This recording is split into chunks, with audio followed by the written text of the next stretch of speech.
Assalamualaikum warahmatullahi wabarakatuh. Salam sejahtera. Selamat pagi.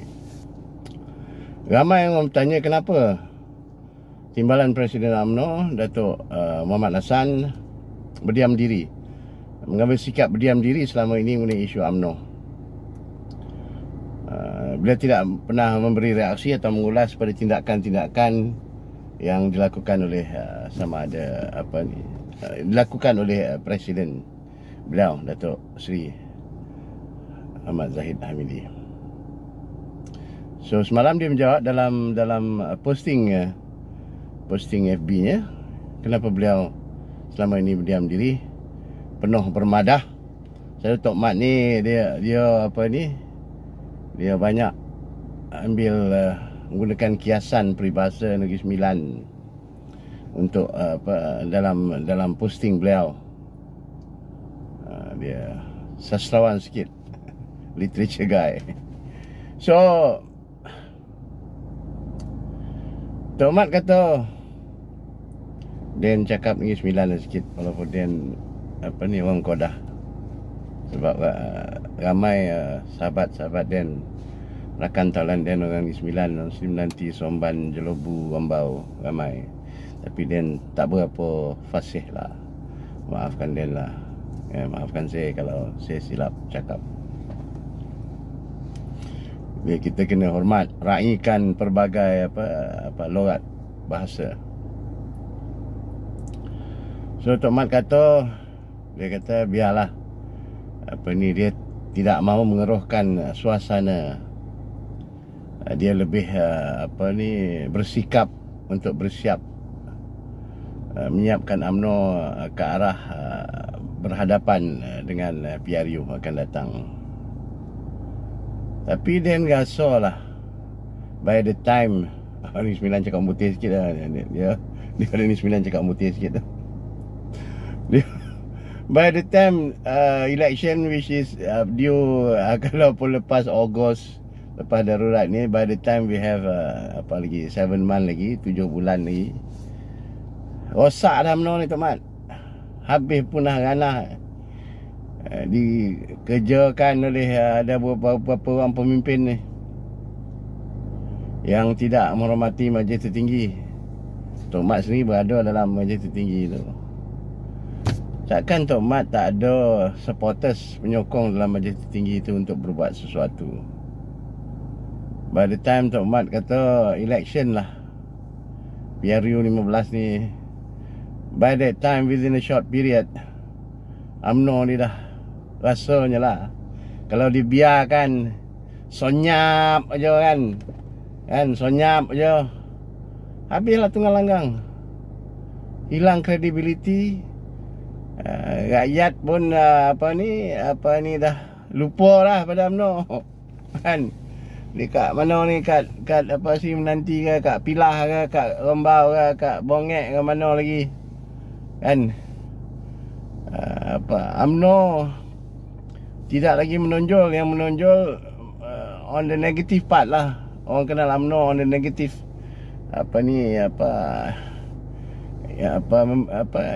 on the negative part of parti, bukan on the positive part of the party. Kalau orang macam Tok Mat ni, orang nombor 2 lah dalam parti ni kan, tak boleh gather support and say something untuk memperbaiki, mungkin untuk tidak membiarkan UMNO ini dihancurkan terus oleh beberapa orang pemimpin saja. Walaupun tidak memimpin, ada lagi yang ada support. Habislah UMNO. Mungkin tak tahulah Tok Mat punya cara ialah untuk membiarkan mereka yang ada kes mahkamah ni dihukum kan. Kalau bersalah lah, kita bukan minta, because kita tak tahu sama ada mereka bersalah atau tidak. 1 dah bersalah dah, 2 dah bersalah dah, tunggu appeal, ataupun biar cara yang terbaik. Ini play safe lah kira ni. Tapi saya rasa Tok Mat play safe too much lah kan. Banyak sangat play safe lah. Mereka sekarang yang ada apa ni, yang ada kes mahkamah, kalau boleh mau bersekongkol dengan puak-puak yang boleh melepaskan dia orang. Tapi mungkin Tok Mat beranggapan biar dia orang ni kena dulu dan disenyapkan, silentkan by hukuman-hukuman kena. So Tok Mat take over. Mungkin macam tu lah kan. Tak tahulah. Sebab dia, Tok Mat Hassan ni senyap je, tak cerita pasal Najib sokong Anwar pun tak ada apa, very quiet. Najib terbabit pun sokong Anwar pun very quiet. Sedangkan Najib tak ada position lah. Okey, penasihat lah kan. Apa lagi ni baru ni yang pasal minta Agong batalkan darurat, datang daripada ni juga Setiausaha Agong UMNO, yang mungkin Tok Mat juga terima surat tu, tapi tak ada reaksi pun pada Tok Mat sebagai Deputy Presiden. Mungkin betul lah telah saya punya anggapan bahawa mungkin Tok Mat nak biarkan dia orang ni semua masuk dulu lah kot, yang ada kes. Kalau disabit kesalahan, then silent them through hukuman yang dia orang kena, then baru Tok Mat naik. Itu tak tahu lah whether it's the right way. Tok Mat ni dia bukan jenis nak bersengketa dengan pemimpin dia kan. Tapi dia cakap pop, tapi semua kiasan je. Dan kita tahu Tok Mat pun tak apa suka dengan apa yang berlaku sekarang. Ya, style masing-masing. Tetapi kita harap cara Tok Mat ini tidak lagi menyebabkan masa itu semakin sempit, semakin kurang, ataupun tak ada ruang lagi untuk menyelamatkan parti bila benda ni menjadi semakin teruk kan, semakin hancur, dan sehingga ke tahap yang tak sempat nak diselamatkan the gap tu kan, sebab nak biar and these people play with time also. So finally habis semua orang terkangkang. Jangan kata dia tak khabar dah ni kan.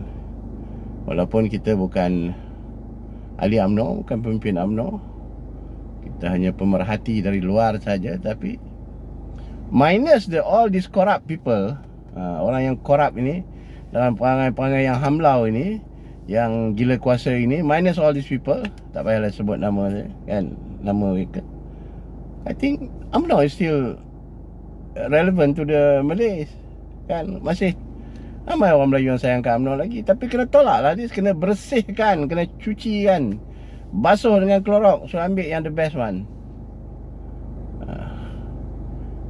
Yang terbaik dalam duk ada sekarang lah, walaupun tak tahulah berapa orang kan.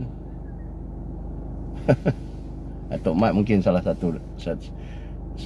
seorang daripada mereka yang ramai yang setuju kan, Tok Mat to take over, Anwar to take over, a few others yang tak tercalit dengan kes-kes mahkamah kan.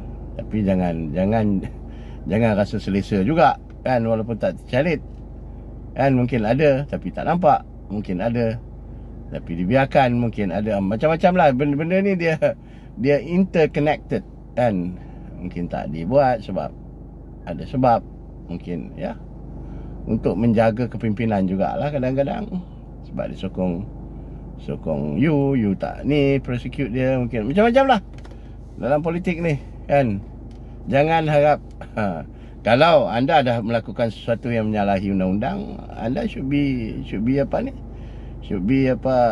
prepared lah kan, untuk menghadapi tindakan. Tapi kalau anda tak ada apa-apa, nak takut apa? Cakap je lah. Cumanya satu lagi, takut hilang jawatan, itu je. Bilang jawatan tak ada kuasa. Bak kata Mat Mazlan, UMNO perlu pemimpin UMNO perlukan jawatan, perlukan kementerian, baru boleh bertindak menyelamat membantu rakyat. So Sekarang dah PKP semua. Nak pergi apa ni, Pilaham tak boleh, Somban tak boleh, except Sarawak. So tak boleh menyeberang negeri, menyeberang daerah. Sebab kata Ustaz ni, Ustaz pada Kuala Nerang ni, Ustaz apa, Syekh Zaini kata, ketika anda memasuki pintu masjid, bacalah doa masuk masjid. Kerana setiap doa yang kita baca tu, kita dapat rahmat. Dan rahmat itulah yang akan menghalang bencana ke atas kita, ke atas satu kampung, satu daerah. Masjid tu, Qaryah tu akan dielakkan daripada bencana menimpa seluruh qaryah berkenaan. Tapi kita masjid pun tak boleh nak pergi, lalu je lah ke tepi minta doa, atau doa-doa lain lah, minta diangkatkan COVID daripada kita, keluarga kita, sahabat-sahabat, jiran kita dan seluruh umat Islam, di qaryah kita, di seluruh negeri, seluruh negara dan seluruh dunia, insya-Allah. Tapi Tok Mat ni kena buat sesuatu juga, despite of whatever apa ni cara dia. Tok Mat kena do something lah, orang putih kata kan. Sebelum keadaan ini menjadi kacau bilau, cacah marba, hilang kuasa, hilang kredibiliti, hilang maruah. So kita boleh bersyarah lah, bagi apa ni kekuatan kepada ahli, kekuatan kepada akar umbi. Tapi kalau kita masih menanti, kita tak mau membuatkan ataupun merasakan orang lain sensitif pada, ataupun terasa kepada kita punya statement, atau membuat orang itu marah, orang lain marah, atau kita sehingga dapat memutuskan silaturahim ke apa ke, dan play safe, duduk diam dan merhati. Tapi sebagai seorang timbalan presiden, beliau patut melakukan lebih daripada itu, insya-Allah, Tok Mat ya. Kami doakan kesihatan Tok Mat. Kono garang sikit Tok Mat, orang Kedah kata kena cengeng sikit, barulah orang dengar. Kalau kita ingat kita duduk diam, orang ingat kita setuju lah. Assalamualaikum warahmatullahi wabarakatuh. Semoga kita dapat berjumpa di kesempatan yang lain, insya-Allah. Assalamualaikum warahmatullahi wabarakatuh.